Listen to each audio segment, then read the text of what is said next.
Creo que tiene una parte de moda o de modismo en este contexto histórico, porque también los medios de comunicación se están ocupando de difundir, pero que hay una situación de alerta que es objetiva, que está reconocida por la propia Organización Mundial de la Salud y por todas las organizaciones tan profesionales, tanto psicológicas como médicas,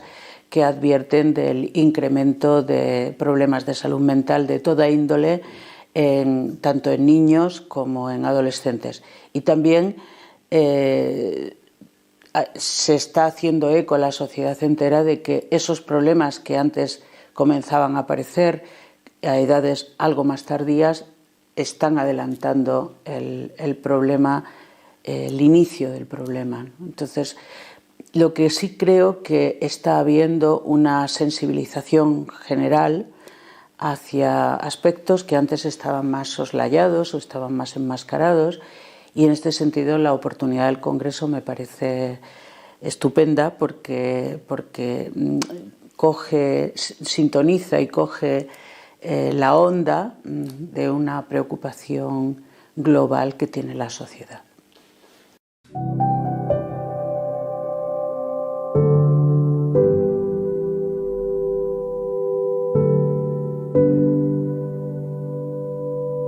Bueno, creo que es algo que depende de cada uno de nosotros, y cada uno de nosotros podemos ser agente antiestigma. Y la mejor manera creo que es que cada uno sea consciente de su vulnerabilidad, de su precariedad, de sus propias debilidades, fracasos, etc. Porque a fin de cuentas la diferencia entre alguien que padece un trastorno mental, fóbico, obsesivo, paranoico, y la de cualquier ciudadano de a pie es solo cuantitativa, porque todos nosotros pasamos por situaciones de evitación, de huida, de obsesión, de rumiación, de dudas y de tristeza más o menos patológica, o de pensamiento persecutorio, y no llegamos a ser diagnosticados porque se mantiene en un rango inferior al que lo convertiría en un problema clínico. Por eso, si cada uno de nosotros conecta lo de a mí también me pasa que a veces me pongo paranoico, me agito, no controlo para nada mis emociones o mis reacciones, o me obsesiono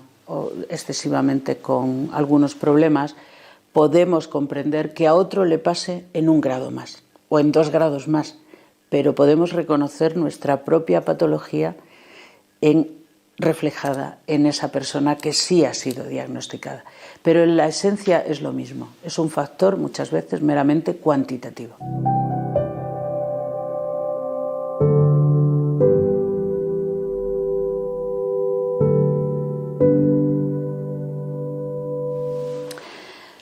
Evidentemente no. Para que la atención primaria cubriera trastornos de salud mental,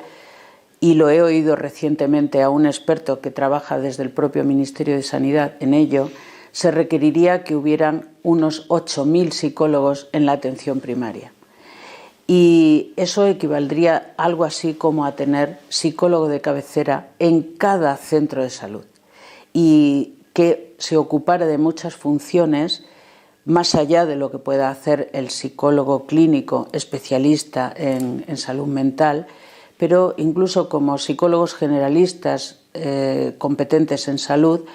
que intervinieran en problemas y en procesos de la vida cotidiana. Por ejemplo, un duelo, separaciones, jubilación, que no se acepta bien, porque ese tipo de acciones por parte de esos psicólogos de cabecera en la atención primaria prevendrían la cronificación de ciertos trastornos y el agravamiento de ciertos problemas. Entonces, si queremos solucionar eso, requeriríamos, voy a no ser tan excesiva como demandar 8.000 psicólogos en la atención primaria, que es un cálculo de Óscar del Pino, uno de los más aventajados expertos en estos cálculos, y lo he oído recientemente en Elche, que está en la Conferencia de Decanos de Psicología, y se ha abordado este tema, la presencia de los psicólogos en la atención primaria. Pero sí que deberíamos homologar lo que ocurre en todas las comunidades autónomas, porque en este sentido hay comunidades de primera y de segunda. En algunas comunidades, como Cataluña, Navarra, Valencia, sí que están implantando psicólogos en la atención primaria y quizá no en el mismo número que médicos en los centros de salud, pero sí en un número importante, al menos un psicólogo por cada centro de salud, al que se puedan derivar los casos que acuden al médico porque tienen que acudir a alguien, pero que no son competencia de un médico de atención primaria, sino que deberían ser competencia de la atención primaria en salud mental. Por supuesto, esa considero que es la asignatura pendiente más grave que tiene el Ministerio de Sanidad en este momento.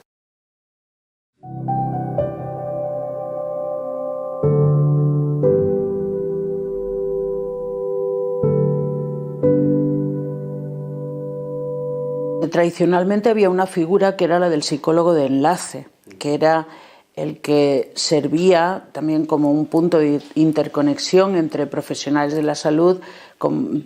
desde distintas ópticas, como pueden ser los médicos generales, los médicos especialistas, los internistas, los neuropsiquiatras y también, ¿por qué no?, las enfermeras psiquiátricas, las enfermeras especializadas, los trabajadores sociales, los asistentes sociales. Realmente debería ser un trabajo holístico en el que todos participarán con un mismo objetivo, y es que al ser humano no lo podemos compartimentar, no lo podemos dividir en cuadrículas y si lo hacemos debería haber algún sistema que enlazara todos los aspectos parciales tratados por cada uno de esos profesionales y se lograra adquirir una visión global, una visión holística, ¿no?, de ese mismo paciente, cómo está siendo abordado desde la medicina interna, desde la medicina de familia, desde la medicina especializada en el ámbito que sea, desde la psicología, desde la asistencia social, etcétera. Eso sería lo ideal, que el psicólogo cumpliera esa función de enlazar y de aglutinar y aportar una visión de conjunto del problema que presenta esa persona desde todas las áreas especializadas que contribuyen a su abordaje.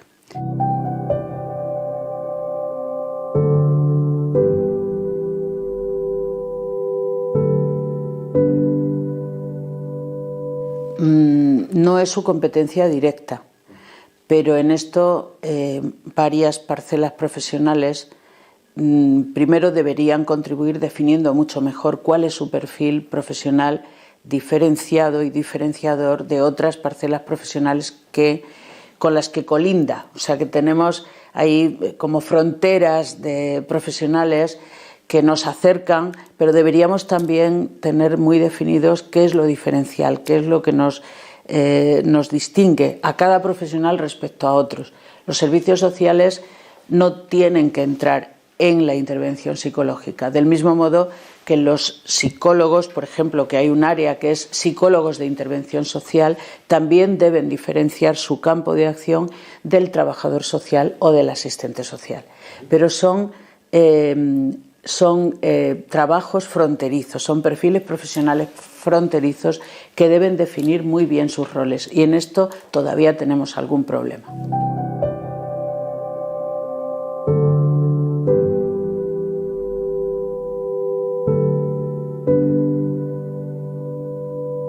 Siempre se puede hacer más. Una de las labores fundamentales de la psicología de la salud, tal como fue definida en la sección 8 de la Organización Mundial de la Salud en 1978, fue precisamente articular cuál era el trabajo que debía acometer un psicólogo de la salud, ¿no? Y una de las labores es muy semejante a la de un educador social, a la de un educador en salud, ¿no? También aquí definir la frontera entre uno y otro es difícil, pero los psicólogos que estamos en ejercicio de una función educativa, la labor principal es entrenar, asesorar, adiestrar, informar, educar en salud y convertirnos nosotros mismos en agentes de salud. en la prevención primaria, en la prevención secundaria, en la terciaria y hasta en la cuaternaria. O sea que ahí las labores de prevención son las fundamentales. Pero también la elaboración de programas y la planificación de programas de intervención en salud en colectivos, como pueden ser los integrantes de una clase, ¿no? La labor preventiva es fundamental. Y ahí, pues desde la escuela hasta la universidad, deberían suministrar, y en algunos países se hace, deberían incluir en sus programas de estudio asignaturas sobre salud afectiva, sobre salud relacional y salud social y,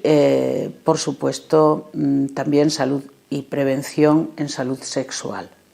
¿no? Pero, por ejemplo, aunque nos resulte muy remoto, en las universidades chinas, en cualquier disciplina que se imparte y en cualquier título que se imparte, se incluyen asignaturas de educación en salud y de prevención en psicología de las emociones y de los afectos y de la vida sexual, porque sabemos que acaban siendo una de las causas principales del absentismo, de los disturbios dentro de los centros escolares que pueden conducir en unos contextos al bullying y en otros a perturbaciones de tipo más violento y que pueden, por ejemplo, aligerar la carga de problemas como son el consumo, el hiperconsumo de pornografía infantil o de hipersexualización de la conducta de la adolescencia temprana. Si esto lo hacemos desde los centros escolares con prevención en educación y educación en salud y a medida que van avanzando los cursos, adentrándonos en las problemáticas que son más específicas de cada una de las edades, no tienen los mismos problemas un adolescente que un niño, ni un adolescente de 14 años que alguien que llega a la universidad con 18, pero si introdujéramos asignaturas que aborden esos problemas desde el área preventiva, educativa y preparatoria con programas de intervención en estado naciente, cuando los problemas, antes de que cristalicen, sino antes, cuando están incubándose, nos ahorraríamos muchos problemas, muchas dificultades mayores después.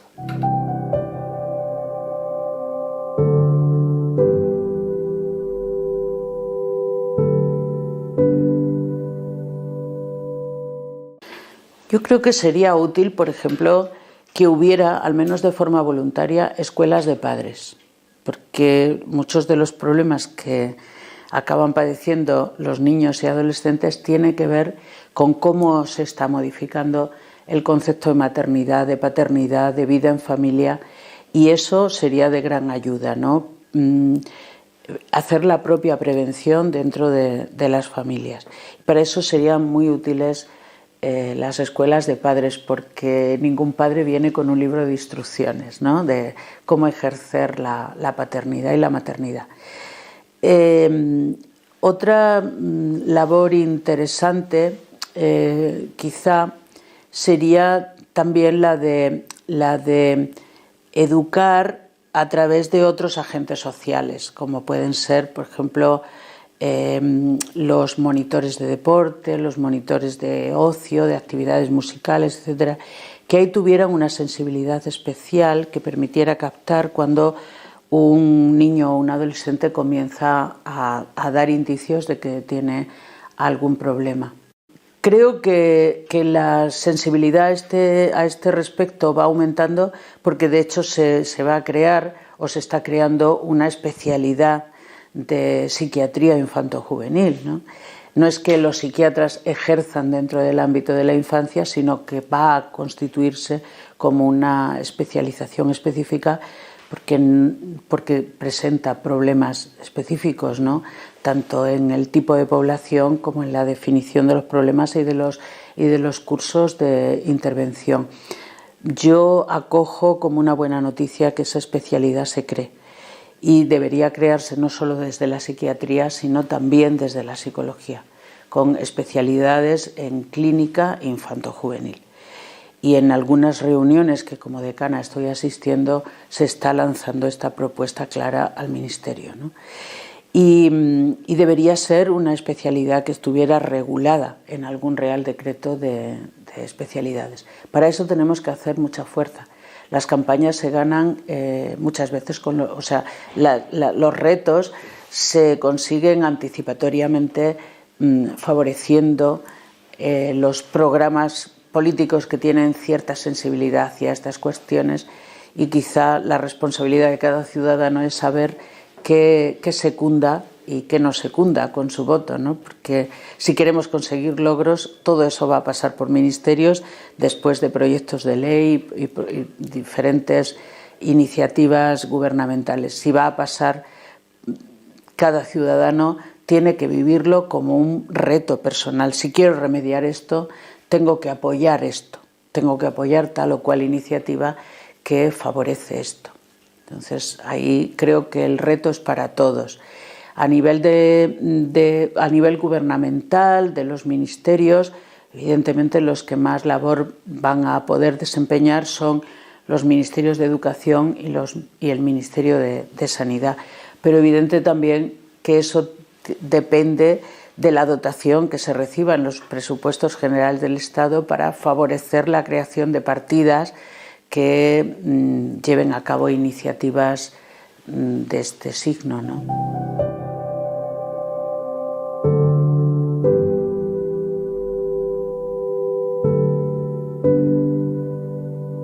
Yo creo que en algún momento, a lo largo de nuestra primera adolescencia o segunda adolescencia, alguien significativo nos dice que tenemos alguna habilidad que deberíamos explotar, bien sea para la escucha o bien sea para pensar y reflexionar acerca de eso que se nos comparte y se nos comunica confidencialmente, o bien sea para la intervención, porque somos hábiles en la mediación o somos hábiles en la conciliación entre situaciones o personas en conflicto, o porque somos sagaces para pensar alguna solución que no sea la visible de forma inmediata o la visible comúnmente, o porque a veces tenemos un pensamiento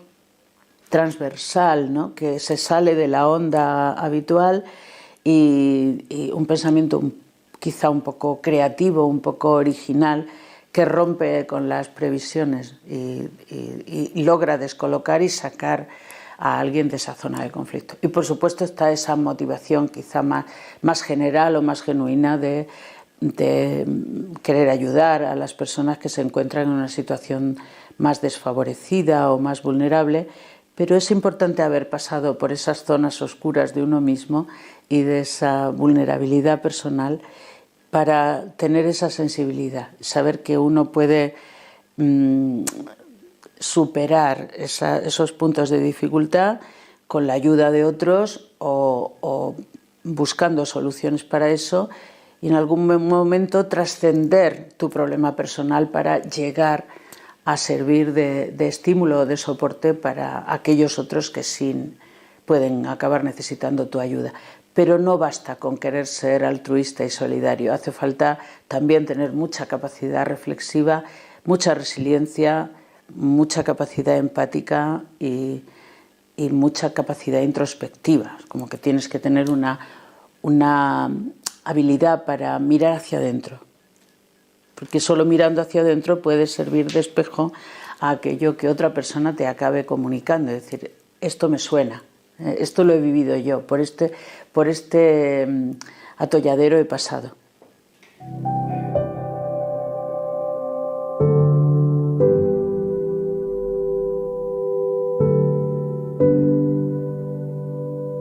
Para los profesores universitarios, esos puentes tienen que existir porque somos personal docente e investigador. En algunos casos, además, hemos ejercido durante algún tramo de nuestra vida o podemos ejercer una actividad clínica o profesional paralela, aunque estemos vinculados a la universidad. Entonces ahí forzosamente tiene que haber pasarelas. A través de proyectos de investigación se puede trabajar sin salir de la universidad con actividades que requieran población clínica. Por ejemplo, algunas personas de nuestra universidad están realizando investigación de depresión posparto y entonces derivado de matronas que envían a las mujeres durante la perinatalidad, en fases previas al parto y en fases posteriores al parto, para investigar esos sentimientos, emociones, vivencias, actitudes que podrían constituirse como un problema de apego con los hijos o como un problema de relación futura que podrían afectar no solo a la madre y al padre, sino también a los bebés. Pues ahí tienes un ejemplo de cómo funciona la coordinación entre investigación, actividad clínica y docencia. Para algunos profesionales prima la actividad docente, para otros prima la actividad investigadora, para otros la actividad clínica o extra académica que luego vienen a compartir o a verter en la universidad para testimoniar ese trabajo, ¿no? Serán más profesores asociados o profesores ayudantes que vengan de fuera. Pero para lo que es el personal básico, el personal que es titular en una universidad, su actividad fundamental va a ser docente e investigadora y eventualmente puede colaborar en actividades clínicas. ¿Tendría que favorecerse? Sí. Dentro de nuestra universidad, por ejemplo, y en otras de psicología, hay, y lo exige la propia ley de universidades, servicios de atención psicológica a la propia población que forma parte de la comunidad universitaria. Y los propios universitarios acuden, si quieren, a consultar a ese servicio interno, pero también pueden venir personas de la calle. O sea que ahora por ley es obligatorio que cada universidad tenga, por ejemplo, unidades de igualdad, unidades de integración de la discapacidad, unidades de diversidad y unidades que podrían definirse como de atención especializada a problemas derivados de la salud, bien sea de la población estudiantil o bien sea de la población ciudadana que acuda a ese servicio que suele ser gratuito.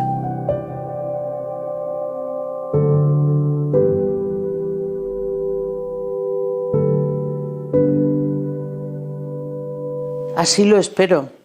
Este es el primer congreso que se va a organizar aquí en Salamanca. Está movilizando muchos recursos a muchas personas especialistas, a muchas instituciones que se están sintiendo involucradas en una acción común. Y yo creo que lo que puede aportar es que es un congreso que, por lo que he podido ver en el programa, es un caleidoscopio. O sea, presenta todas las caras o muchas de las caras que afectan a la salud infantojuvenil, a la salud mental infantojuvenil. Y esa es su riqueza, que va a dar respuesta a muchas inquietudes diversas